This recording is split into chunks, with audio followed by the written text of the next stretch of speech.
When you compare, how do the different social media platforms fulfill different purposes? As I see it, the different platforms fulfill quite different purposes actually. The ones we spend most time on is definitely Facebook. And that's a dialogue channel. It's a place where we talk with customers and they ask questions and we answer questions.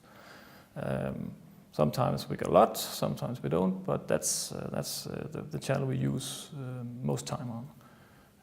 That's an extension of our customer service to a large extent. Then we use Twitter from the same team.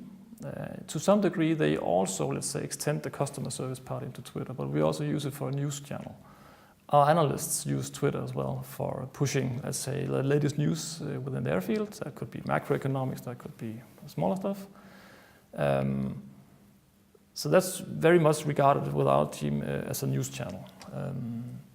Then we use LinkedIn. That's actually not handled within my department because we see it very much as an employer branding initiatives, a way of pushing news regarding jobs. We have a lot of vacant jobs on an ongoing basis, and that's what we use LinkedIn for. So is there any kind of social media you have chosen not to be present on? Yeah, there is. We've chosen not to be present on unserious rating sites. We used to be actually, but we found out that that was,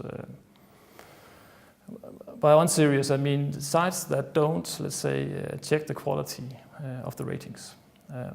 We actually was engaged in one of those quite large ones before, and we decided not to be, because that was, what do you call it? It was garbage pretty much. Very, very, very angry people that kept being angry no matter what we tried to help them with.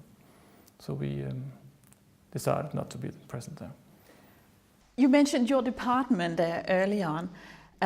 What parts of the organization has access to use social media in Danske Bank's name? We have, in my department, I have a social media manager. She's the one, let's say, being proactive on the social media, pushing news from Danske Bank. Then we have our customer service and our customer support. And the service part is, that is the actual extension of the people working with customer service on a day-to-day basis. That's the ones that if Facebook isn't overflowing with a lot of questions from customers, they pick up the phone from the customers. And customer service is exactly the same, but with, let's say, a technical perspective on helping customers. In all our markets, it's made this way that we have, let's say, a very service-oriented part they have access to answer, and a social media manager. What limits or obstacles do you see in general for the use of social media?